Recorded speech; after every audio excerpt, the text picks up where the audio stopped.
Hello and welcome back to my channel. This is Dave Lowe from Get Some Colour in Your Life. Well, I've finally done it. I've actually got myself some, I've actually been to the art shop near me and got some new paper. So finally I've got some, this is actually Fabriano artistico rough paper, and I believe it's £140 in weight. So I'm back to my preferable or preferred choice of paper, which is quite nice after quite a while painting on either smooth hot press or cardi paper, which is the rag cotton, which, to be honest, is not my first choice of paper. But when you run out of materials, what can you do? You just gotta sort of dig out these materials that you've got and try and run with it.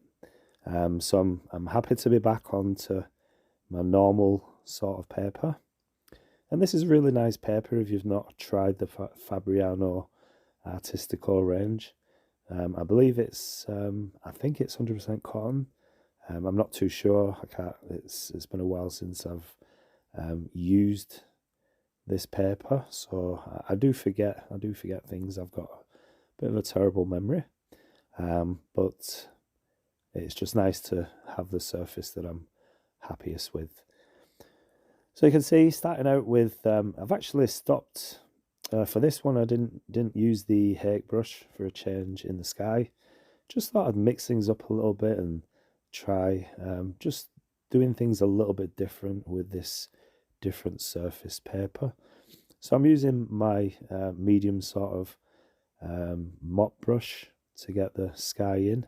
So first of all, wetting the sky, and then a tip. I mean, if you want to paint a sky like this, a nice sort of soft, fluffy clouds and all these sort of effects, as you can see, the best thing you can do is just add a little bit of paint. You can go as dark as you want. I'm using cerulean, and then just with a damp brush, once you've got the cerulean or your blue down, just try and pull it around with a bit of water, just the edges, and with it being a wet surface anyway, you're not going to get any of those hard edges. So that gives you the nice sort of soft clouds and different different tones and different like shadows. And then, if you noticed, I did add a little bit of yellow ochre, and then to my mix also I'm just dipping in a tiny bit of red and a little bit of Payne's grey, just to get the different tones. But you can see quite an effective sky, and I do love painting these sort of skies and these scenes.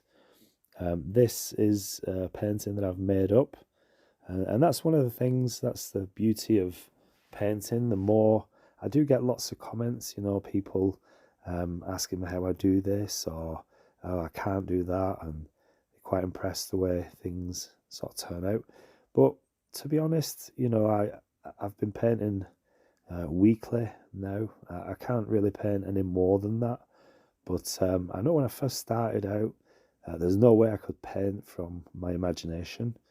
I always had to have some sort of reference to go by. I can draw or paint anything that I can see, but something out of my imagination, there's no way I could have done. But I think I've just got used to painting just things, just letting it go and being free with the paint. And so I think when you do things consistently, you do improve, and there's things you kind of surprise yourself as well. So if you're struggling with your paints, or struggling with any techniques, then I do recommend just trying to get as many sort of air miles out of your paint brushes and your materials. Just get on and just experiment. I think you're lucky these days to have YouTube as a constant source. When I started, it was just the library, so I just got books and sort of looked at how people did these things and sort of went off the library books. But when you do things enough times, you do become familiar with what you can and can't do.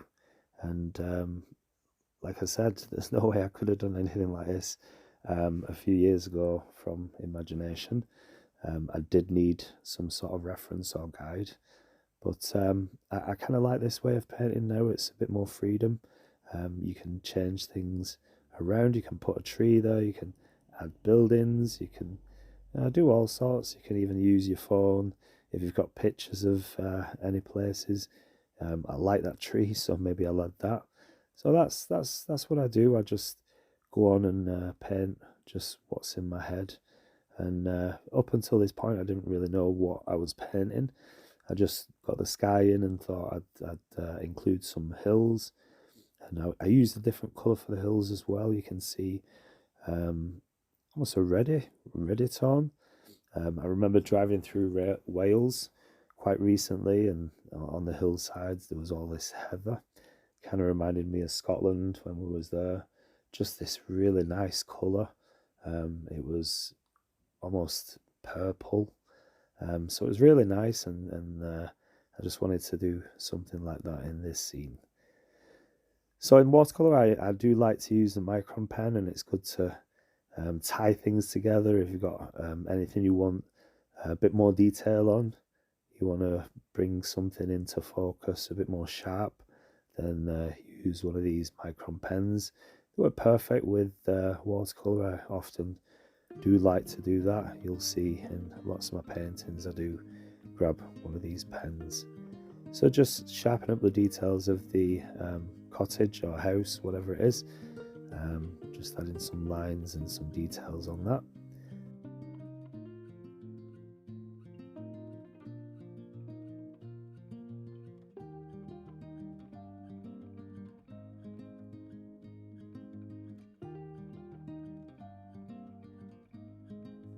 I know a lot of times I forget to include the colours or mention the colours that I use. It's just simply because I forget what colours I use. But for this building, I am using burnt sienna and a touch of pyrrole red, just to get that brick red colour. And you may see I'm leaving bits, and I'll show you why shortly.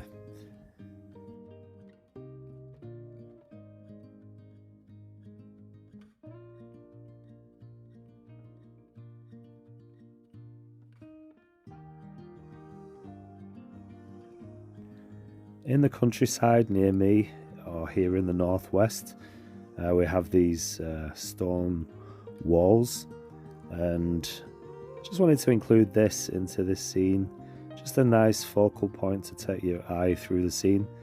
So I'm using a mix of almost brown and then add in sap green, and you can see once I've dropped the bricks on the top, I'm just adding that darker tone to the side, wet on wet, so that it softens and gives a nice shape to the stones, to the rocks on the top of the wall.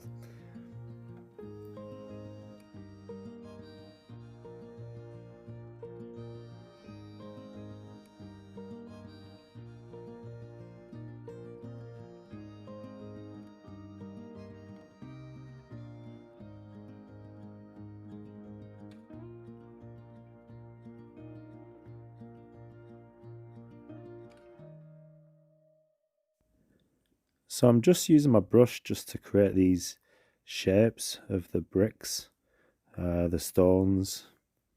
So I'm leaving a little gap in between so I can go in with some darker tones and fill in those dark shadows.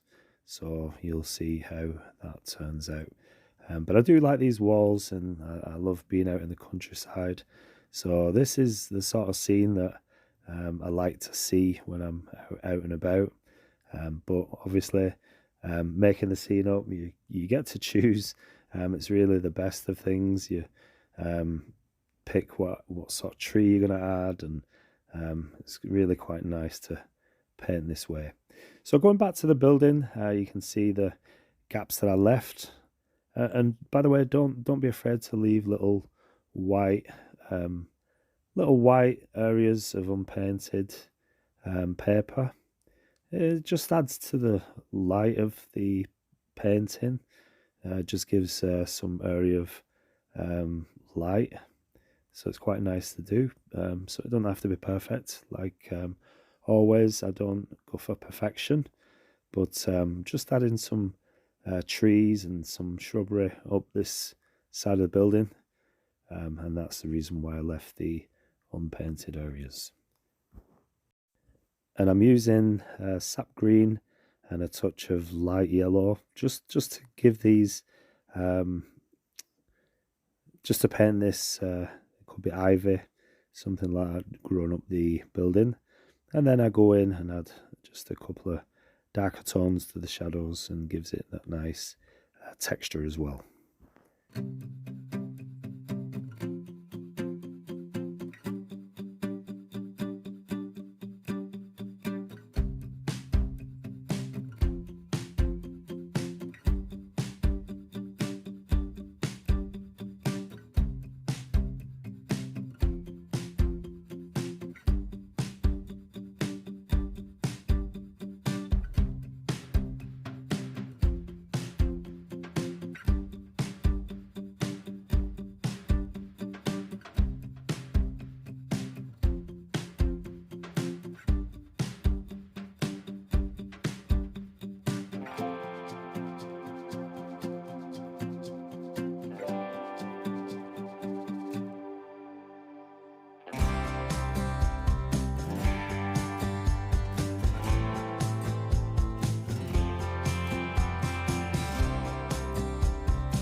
using my liner brush now and other brushes just to create some interest and some foliage to the right hand side.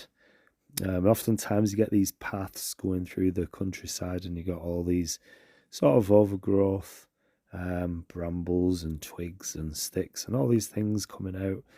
You got to sort of duck and make sure you don't get grabbed by them as you walk past. I know I've hit my head a few times walking on the branches and things like that, so you get all those sort of interesting overgrowths. So just repeating that on the wall. None of these walls are perfect. You get shrubbery growing out of these cracks in the walls, and just adding different colours as well. You don't have to be all green or things like that. For this one, I'm really just making use of a bit of more of a brightness in colour and more almost well, just brighter colours for this one, and I quite like this. It's quite a happy painting, so I'm just having fun and just being loose with my brushes. As you can see, I'm not after perfection. It's up to you how you paint, and if you want things to be perfect and really take your time, you can do. There's nothing wrong with that, but I like to keep things quite loose as well. But this week I just thought I'd push the colour a little bit and do something a little bit brighter than what I normally do. So just going in and adding some darker tones to the windows. I always find, I did want some reflection in these windows, but I do find when you add the darker tones, keep the windows almost dark, it just does help the building sort of stand out, and it gives extra interest. You can see you can use little highlights for reflections, so leave a little corner or something like unpainted, or leave that the lightest part and it just comes out as a reflection. As you can see, like I said before, you don't worry about leaving little bits of white. There can be sparkles of light in your painting. You can see on my wall there's lots of little white areas, and I'm not really bothered about that, so it don't really bother me. I'm just having fun and leaving. I think it also leaves a little bit of breathing space as well. If you do paint with lots of detail, or if you've got an area or an object that's quite hard in details, then these little white sparkles can just add interest as well. Just break that up a little bit. Now I wanted to separate these fields with a row of trees or something there in the distance, and it just separates this field from the next.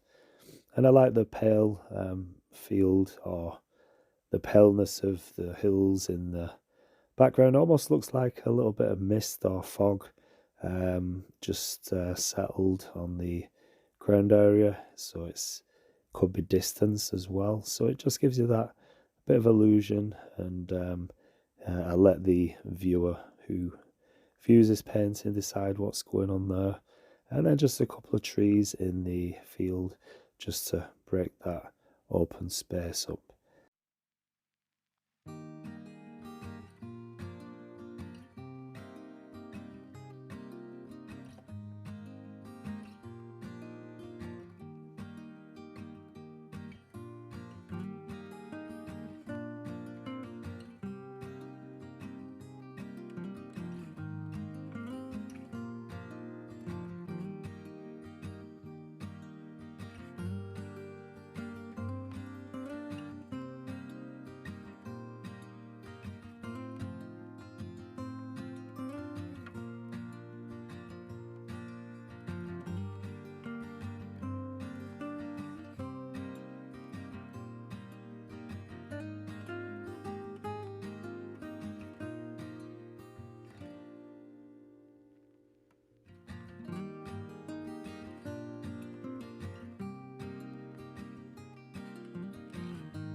Just coming up to adding just the final touches, final details before I remove the tape. But it's quite a different painting than what I have been doing. I think the surface of the paper has really helped this week's video.